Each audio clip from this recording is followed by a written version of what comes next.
Bonjour. Alors, je m'appelle Sidonie. Et moi, c'est Anaëlle. Nous sommes en première à Bibac. Oui. Et nous allons vous présenter dans cette vidéo la section. C'est parti. Mais dis-moi, Sidonie, la Bibac, c'est quoi au juste? Alors, la Bibac, c'est une section binationale, franco-allemande. En seconde, on a 6 heures de littérature allemande et 4 heures d'histoire géo. Après, en première et en terminale, on a 5 heures d'histoire géo. On a l'obtention d'un double bac franco-allemand. On a donc le même statut qu'un bachelier allemand. Mais que fait-on concrètement en Abibac? Eh bien, tout d'abord, nous avons en seconde 4 heures d'histoire géo et 6 heures d'allemand. Et c'est de la littérature allemande, donc on fait des analyses, on fait également des débats. Ensuite, en histoire, on aura 5 heures par la suite en première et en terminale. Pourquoi choisir Abibac ? Si vous vous intéressez pour la langue allemande, Abibac peut être intéressant pour les nombreux débouchés dans le monde du travail germanophone. En plus de l'approfondissement de la langue, le rythme de travail plus intense qu'en classe générale vous permettra de vous démarquer dans le monde du travail français par le prestige d'un double bac. En plus de la raréfaction des personnes parlant allemand, les partenariats franco-allemands se développent de plus en plus ces dernières années.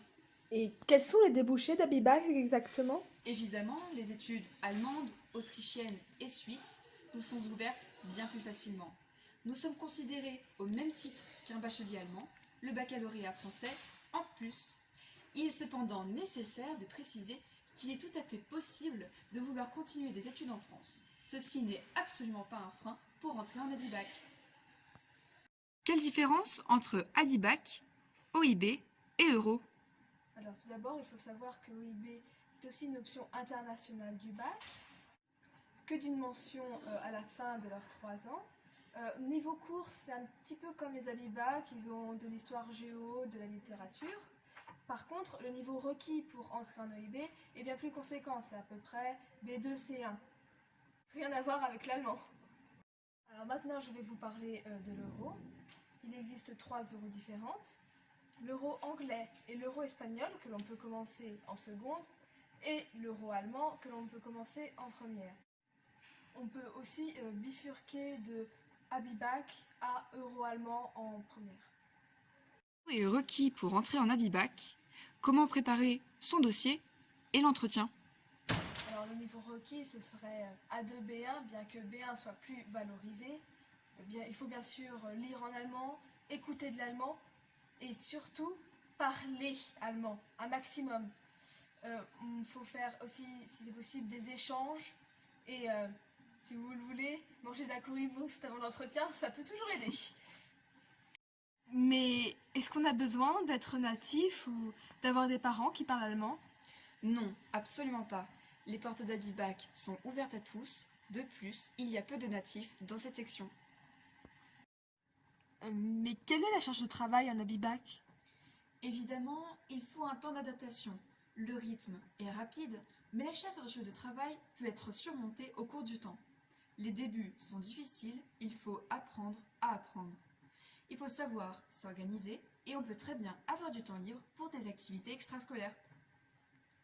Mais du coup, quel est l'impact avec la réforme du bac ? Abi ou OIB, aucune réforme adaptée ne nous a été proposée. On a dû se plier aux règles d'une classe générale lambda. Cependant, le nombre d'heures reste inchangé, 5 heures d'histoire et 6 heures de littérature allemande. Abibac est compatible avec une option maths expert, maths complémentaire, droit et grands enjeux du monde contemporain, ou bien une LV3. Alors, la LV3, ça risque d'être compliqué. Dans notre classe, une seule personne a une LV3 et c'était l'arabe. Franchement, c'est déconseillé. Après, pour les autres spécialités, en terminale, c'est possible, mais il faut bien faire attention à sa charge de travail, si cela ne veut pas être trop lourd à porter. Quelle est l'ambiance de travail en Abibac? Et êtes-vous toujours ensemble?